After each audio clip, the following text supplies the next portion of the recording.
ಕುರಿತಾಗಿ ಫಸ್ಟ್ ಟೆಸ್ಟ್ಗೆ ಇಂಪಾರ್ಟೆಂಟ್ ಕ್ವಶನ್ಗಳನ್ನು ಚರ್ಚೆ ಮಾಡೋಣ. MCQ ಕ್ವಶನ್ಗಳು ನೋಡೋಣ. ಸೀತೆಯನ್ನು ರಾವಣ ಎಲ್ಲಿರಿಸಿದ್ದನು? ಸೀತೆಯನ್ನು ರಾವಣ ಪ್ರಮದವನದಲ್ಲಿ ಇರಿಸಿದ್ದನು. ವಿಭೀಷಣ ಯಾರು? ವಿಭೀಷಣ ರಾವಣನ ತಮ್ಮ.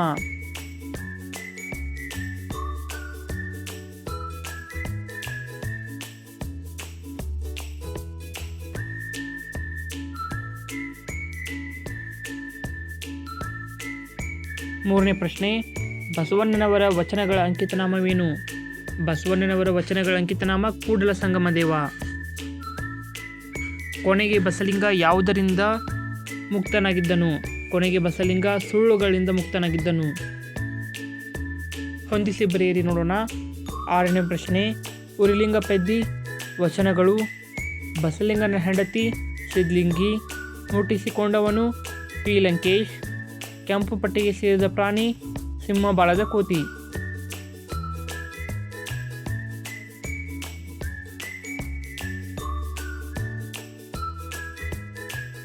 ಬಿಟ್ಟ ಸ್ಥಳ ಪ್ರಶ್ನೆಗಳು ನೋಡೋಣ. ರಾವಣನ ಎದುರು ಪ್ರತ್ಯಕ್ಷವಾದ ವಿದ್ಯಾದೇವತೆ ಬಹುರೂಪಿಣಿ ವಿದ್ಯಾದೇವತೆ. ಮೈತನುಜೆ ಎಂದರೆ ಮಂಡೋದರಿ. ಉರಿಲಿಂಗ ಪೆದ್ದಿ ಅಂಕಿತನಾಮ ಉರಿಲಿಂಗ ಪೆದ್ದಿ ಪ್ರಿಯ ವಿಶ್ವೇಶ್ವರ. ಮುಟ್ಟಿಸಿಕೊಂಡವನು ಕವಿತೆಯಲ್ಲಿ ಬರುವ ಸರ್ಕಾರಿ ಆಸ್ಪತ್ರೆಯ ವೈದ್ಯ ಡಾಕ್ಟರ್ ತಿಮ್ಮಪ್ಪ.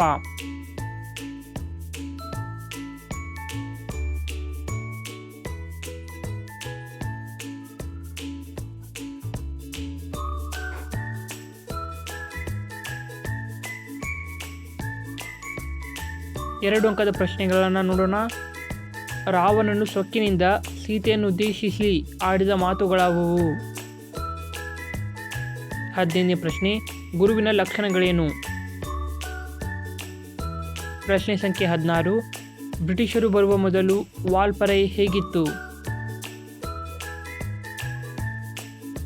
17ನೇ ಪ್ರಶ್ನೆ, ಬಹುರೂಪಿಣಿ ವಿದ್ಯೆಯು ರಾವಣನಿಗೆ ಏನೆಂದು ಆಶ್ವಾಸನೆಯನ್ನಿತ್ತಿತು?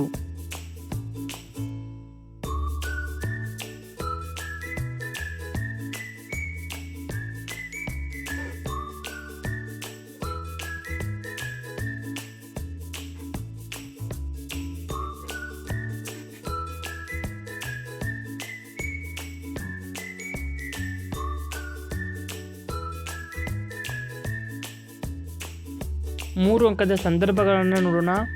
18ನೇ ಪ್ರಶ್ನೆ, ಏನಂ ಕೇಳ್ದ ಪೇನು ಒಳ್ಳ ವಾರ್ತೆಯೇ ನೀನ್. ಇದು ಕದಡಿದ ಸಲಿಲಂ ತಿಳುವಂದದೆ ಎನ್ನುವ ಕಾವ್ಯಭಾಗದ್ದು. 19ನೇ ಪ್ರಶ್ನೆ, ಆಪರೇಷನ್ ಆಗಬೇಕು ಪರವಾಗಿಲ್ಲವಾ. ಇದು ಮುಟ್ಟಿಸಿಕೊಂಡವನು ಗದ್ಯ ಭಾಗದ್ದು. ಹಾಗೆ 20ನೇ ಪ್ರಶ್ನೆ, ಅವರು ನನ್ನಷ್ಟೇ ಒಳ್ಳೆಯ ಡಾಕ್ಟರ್, ಏನೂ ಸಹ ತಪ್ಪು ತಿಳಿಯಬೇಡ. ಇದು ಕೂಡ ಮುಟ್ಟಿಸಿಕೊಂಡವನು ಗದ್ಯ ಭಾಗದ್ದು.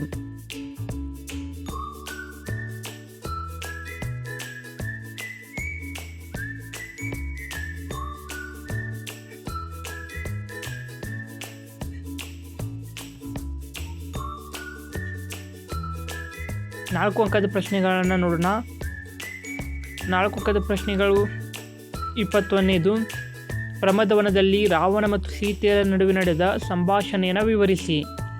ಇದು ಕದಡಿದ ಸಲಿಲಂ ತಿಳುವಂದದೇನು ಕಾವ್ಯವಾಗದ್ದು. ತುಂಬ ಇಂಪಾರ್ಟೆಂಟ್, ಬಹಳ ಸಲ ನಮ್ಮ ಆ್ಯನ್ಯುವಲ್ ಎಕ್ಸಾಮ್ಗೆ ರಿಪೀಟ್ ಆಗಿದೆ. 22ನೇ ಪ್ರಶ್ನೆ, ಶಿವಪಥವನ್ನರಿಯದವನ ಭಕ್ತಿ ನಿರರ್ಥಕವೆಂಬುದನ್ನು ಬಸವಣ್ಣನವರು ಯಾವ ಯಾವ ಉದಾಹರಣೆಗಳ ಮೂಲಕ ವಿವರಿಸಿದ್ದಾರೆ. ಇದು ವಚನಗಳು ಪಾಠದ್ದು. ಹಾಗೆ 23ನೇ ಪ್ರಶ್ನೆ, ವಾಲ್ಪರೆಗೆ ಬಂದ ಮಾರ್ಷ್ ಅಲ್ಲಿ ಹೇಗೆ ನೆಲೆಯೂರಿದ ವಿವರಿಸಿ. ಇದು 2026ರ ಆ್ಯನ್ಯುವಲ್ ಎಕ್ಸಾಮ್ಗೆ ಬಂದಿತ್ತು. ಮೋಸ್ಟ್ಲಿ ಮತ್ತು ನಿಮ್ಮ ಫಸ್ಟ್ ಟೆಸ್ಟ್ಗೆ ನಿಮ್ಮ ಲೆಕ್ಚರರ್ ಮತ್ತು ಇದನ್ನೇ ಹಾಕ್ಬೋದು ಅಂತ ನನ್ನ ಗೆಸ್ ನೋಡಿ. ಇವೆಲ್ಲ ಇಂಪಾರ್ಟೆಂಟ್ ಕ್ವಶನ್ಗಳು, ಪ್ರಾಕ್ಟೀಸ್ ಮಾಡ್ಕೊಳ್ಳಿ.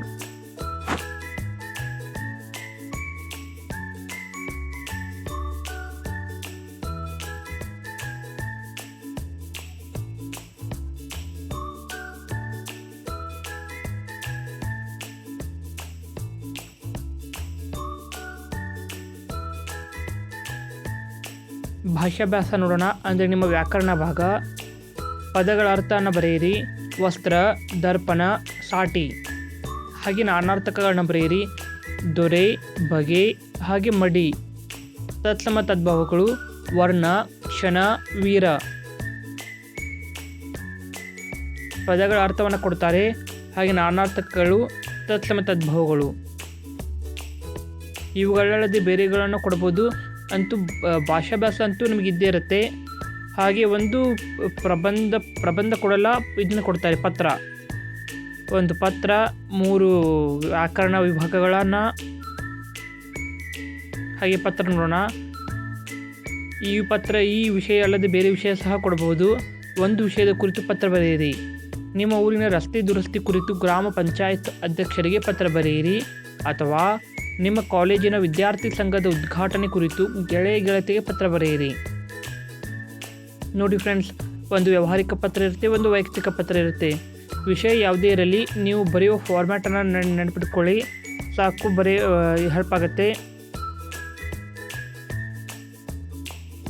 ಇದೇ ರೀತಿಯ ಮಾಡೆಲ್ ಕ್ವಶನ್ ಪೇಪರ್ಗಳು ಅಂದರೆ ಫಸ್ಟ್ ಟೆಸ್ಟ್ಗೆ ಇಂಪಾರ್ಟೆಂಟ್ ಕ್ವಶನ್ಗಳು Kannada, English, history, economics, business studies ಎಲ್ಲ ಕವರ್ ಮಾಡಿ ಕೊಡ್ತೀವಿ. ಚಾನಲ್ ಸಬ್ಸ್ಕ್ರೈಬ್ ಮಾಡ್ಕೊಳ್ಳಿ.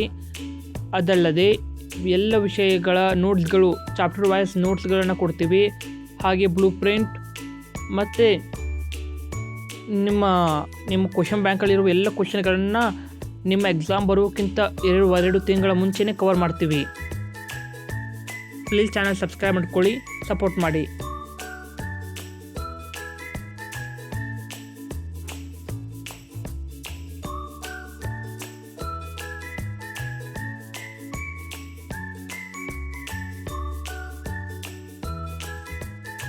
ವಿಡಿಯೋ ನೋಡಿದ್ದಕ್ಕೆ ಧನ್ಯವಾದಗಳು.